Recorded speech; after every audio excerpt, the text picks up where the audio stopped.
This is the prestigious chieftaincy title called Obuefi in Osile village, Ogbunike community, located in Oyi local government area of Anambra State.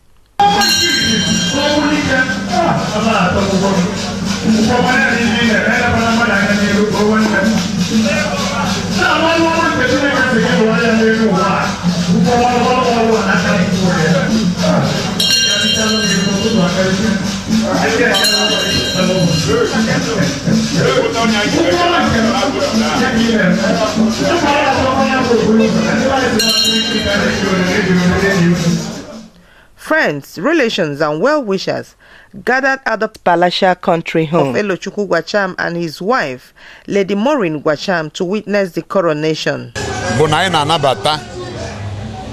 Elochukwu Gwacham, Ezeudo one of Ogbunike. Nanukuto ọnọdụ a bụ ndị Ogbuefi Ogbunike. Baga na nabatia.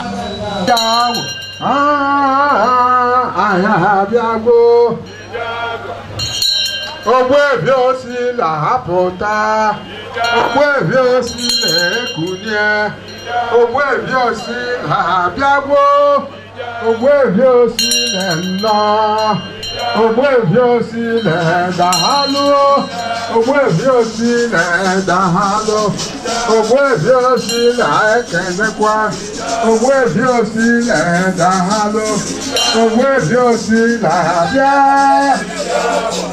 Oya bọ̀ọ̀ká lódò, olùnánú pínlẹ̀, oyè pẹ̀lú kẹ̀, obì àwọn ẹlọ́kùnà, ọ̀gálányá, ọ̀gálányá. Ó ti ọyàn o.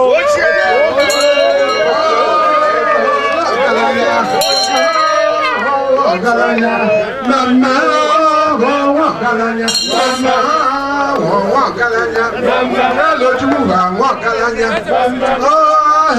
galanya, ayabakawo lobi galanya, ayabakawo lobi galanya, ilokawo galanya, ilokawo galanya, oṣèlú galanya, ayapẹ̀lú lobi galanya, ayélujáfọ lobi galanya. Sobia, Akakaba, Wakalanya,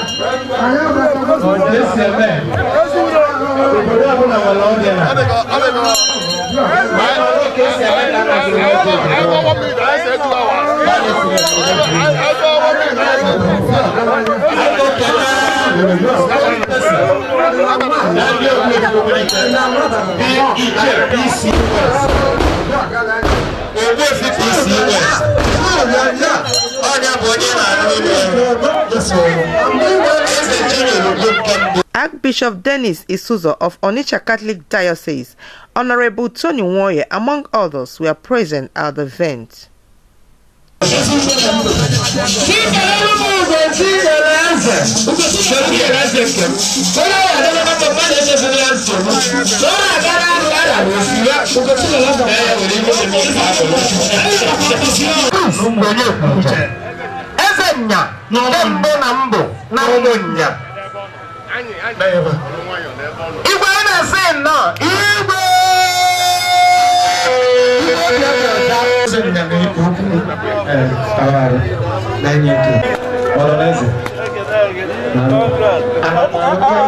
Hey!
Some of the guests congratulated and wished the celebrants well, especially his wife, Lady Maureen Gwacham, for her political ambition.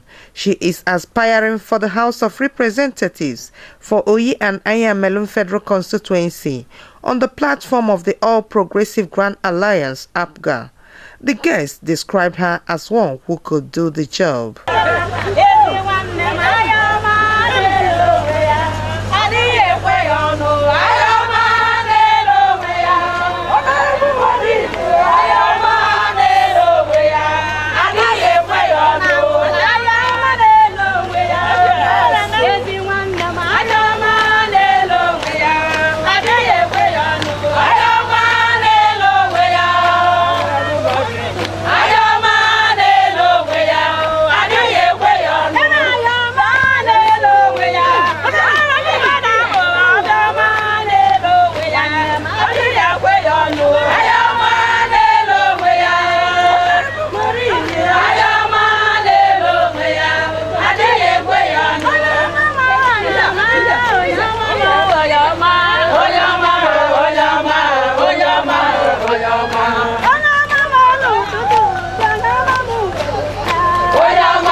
Lady Maureen Gwacham is a thoroughbred from a responsible home, okay?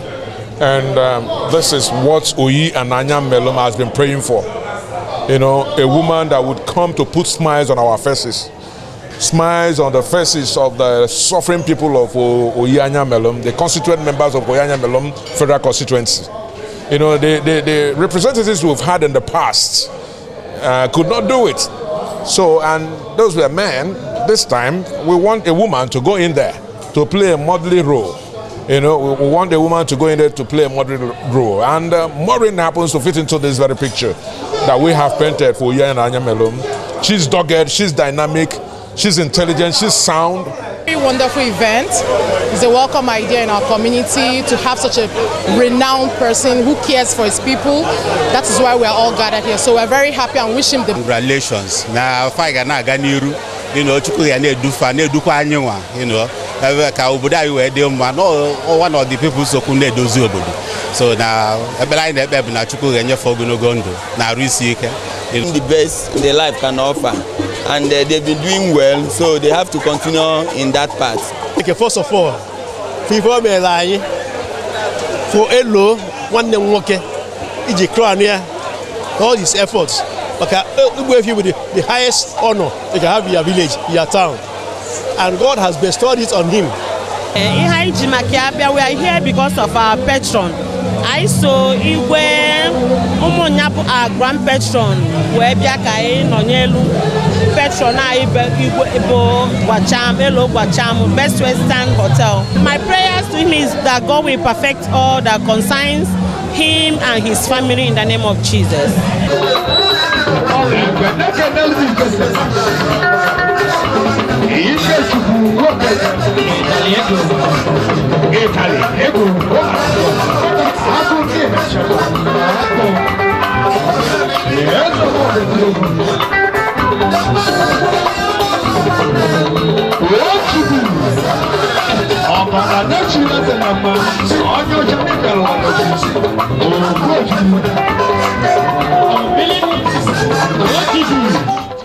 The celebrant, Chief Elochukwu Gwacham, shared his joy and thanked God for a successful event. By